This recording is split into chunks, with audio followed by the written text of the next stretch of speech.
Bienvenidos a la clase 1 de Experiencias y Prácticas Profesionales 2. En realidad es que en otras condiciones, en esta época del año, ya habrían iniciado las prácticas en las instituciones educativas correspondientes al nivel medio, en los colegios, ya que esta asignatura es eminentemente práctica. Pero debido a las razones que todos conocemos, esto no va a ser posible.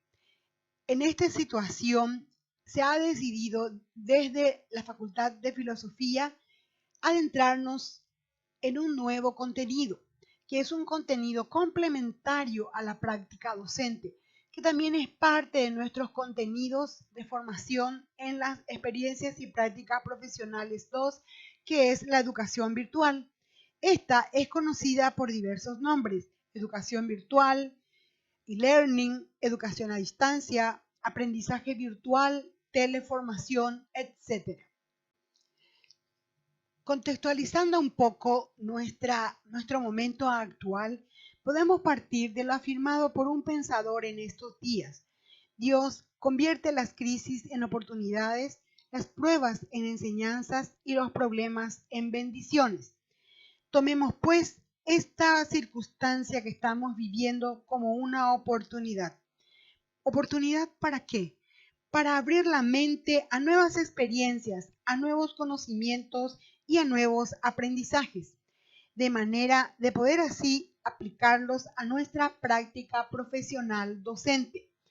En el contexto de la sociedad del conocimiento en la que nos hallamos, ya hace desde algunos años, se nos habla de nuevas maneras de enseñanza y nuevas maneras de aprendizaje. A nivel de la sociedad y de la economía, hace un buen tiempo se viene hablando del trabajo virtual, del networking. Entonces, el trabajo utilizando las herramientas tecnológicas. A nosotros nos corresponde entonces ponernos a tono también en nuestra formación el hecho de profundizar en la educación virtual. ¿Por qué se habla de necesidad o de innovación en cuanto a la educación virtual? Entonces, la educación virtual, como vamos a ver, nos ofrece una serie de ventajas, de posibilidades para desarrollar nuestro trabajo docente. Esto es e-learning actual. ¿Qué es el e-learning y qué significa?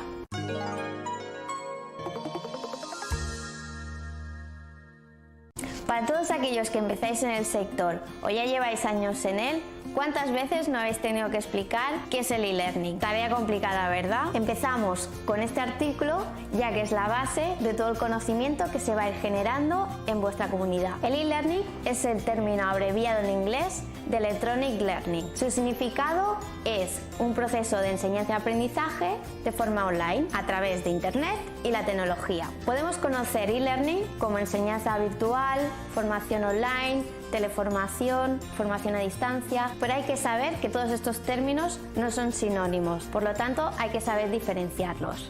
Otra parte importante de este artículo es el triángulo del e-learning, en el que nos basamos en los tres pilares fundamentales de cualquier proyecto online. Por un lado tenemos la tecnología o plataforma virtual, por otro los contenidos y como último la acción docente. Pero eso sí, siempre el alumno en el centro del proceso de enseñanza y aprendizaje online. Como conclusión, destacamos la importancia del lifelong learning, es decir, el aprendizaje a lo largo de la vida. La importancia de este concepto es que podemos ir evolucionando a la vez que la sociedad, y los proyectos de e-learning tienen un puesto muy importante en esta evolución. Si te ha interesado el contenido de este vídeo, aquí tienes el artículo para seguir leyéndolo. E-learning actual, tu comunidad del e-learning.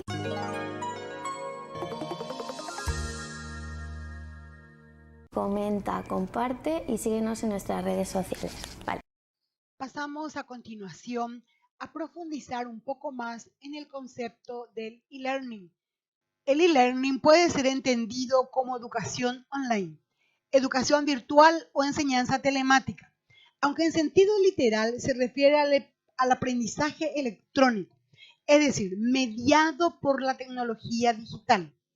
También Rosberg, citado por Rubio, lo define como el uso de las tecnologías basadas en Internet para proporcionar un amplio despliegue de soluciones a fin de mejorar la adquisición de conocimientos y habilidades. En este sentido, tenemos que conciliar las dos partes de estas conceptualizaciones.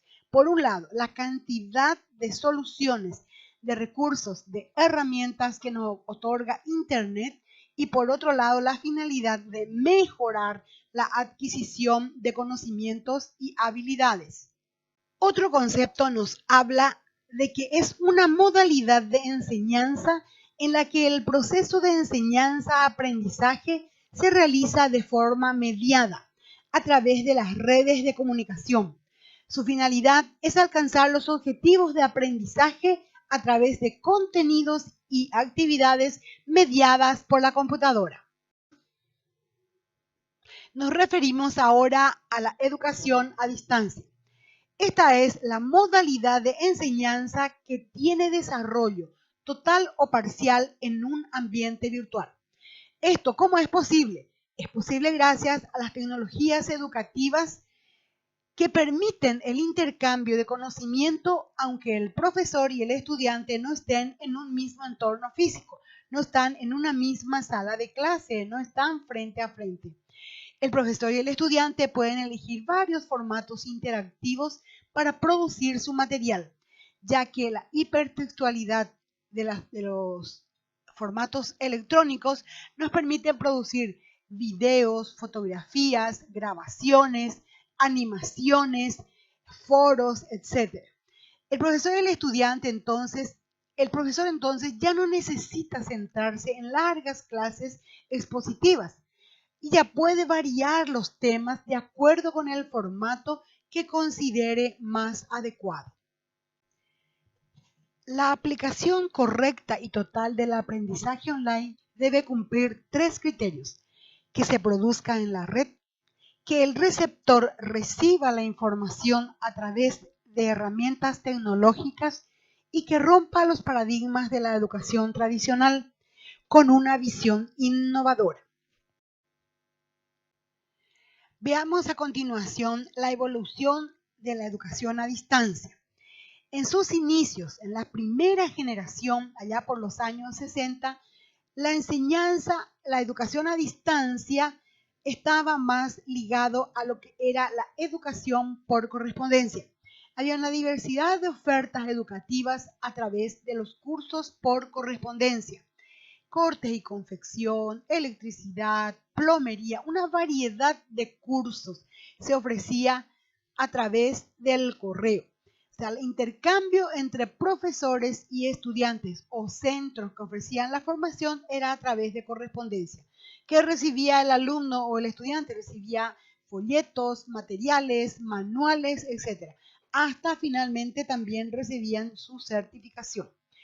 Una segunda generación estuvo centrada en los multimedia, es decir, ya con la radio, la televisión y las filmaciones se estableció también, pero eran una especie de transmisión del conocimiento a través de la radio. Los mayores recordarán que se hacían clases a través de la radio, clases a través de la televisión, clases de cursos profesionales, también clases de escolarización de alfabetización para los adultos, tanto a través de la radio como de la televisión. En la tercera generación aparece ya la enseñanza telemática, es decir, ya se empleó un poco más la tecnología. Se emplearon los disquetes, los CD-ROOMs, la computadora, pero eran como paquetes de conocimientos, paquetes de informaciones que uno adquiría para tener esos cursos. Finalmente, hoy estamos ya en la cuarta generación, que es la enseñanza e-learning, la educación telemática electrónica, mediada por la computadora, que fue también creciendo aceleradamente en los últimos años, tanto a través del comienzo del uso de Internet, como más adelante ya eso se fue perfeccionando, popularizando a través de las redes de Wi-Fi, etc. De modo que hoy podemos acceder a cursos virtuales por las tabletas, por los teléfonos celulares, por la computadora. Estamos entonces hoy en la cuarta generación. Con todo esto, ¿cuál es el objetivo que tiene el e-learning? El objetivo principal es facilitar a los responsables de la formación, profesores y estudiantes, un entorno virtual personalizado, con todas aquellas funcionalidades que simplifican y hacen más sencillo el proceso de enseñanza-aprendizaje y de la gestión de la formación de manera global. Siempre estamos dando vueltas en torno a simplificar, a mejorar, a hacer más sencillo el proceso de enseñanza-aprendizaje. Finalmente vemos las finalidades del e-learning. Reiteramos entonces que son dos las grandes finalidades. Por un lado, mejorar el aprendizaje y por el otro, favorecer el acceso a la educación y a la formación. Dentro de la mejora del aprendizaje, ¿qué tenemos? La edición de materiales para su lectura o impresión. O sea, dentro de la finalidad es producir materiales. No quiere decir que ya vamos a ver solamente videitos, animaciones, grabaciones, etc. Sino también, principalmente, primeramente digo, se van a producir, se van a editar los materiales. En segundo lugar, estos materiales pueden ser usados tanto de manera virtual como también usados de manera online, en línea, en las aulas, en las salas de clase. Por lo tanto, también podemos tener un uso virtual o bimodal de estos recursos, no solamente para la educación electrónica, para la educación virtual, sino también una parte virtual y otra parte presencial. Para la segunda finalidad, favorecer el acceso a la educación y a la formación, tenemos que la educación a distancia mediada por las TIC ofrece una gran oportunidad a personas que no pueden acceder a una sala de clase, a un colegio, a una universidad. Así que jóvenes, manos a la obra, a tomar nuestro celular, a tomar las computadoras y a ponernos a estudiar. Dentro de la plataforma, en el lugar que dice tarea, estamos remitiendo el esquema de la tarea de los ejercicios que van a realizar correspondientes a esta clase. Dicho trabajo, dicha tarea tiene 10 puntos. También acompaña los materiales de apoyo que van a necesitar para desarrollar la tarea y los criterios de evaluación. Así pues, jóvenes, manos a la obra, mucho éxito.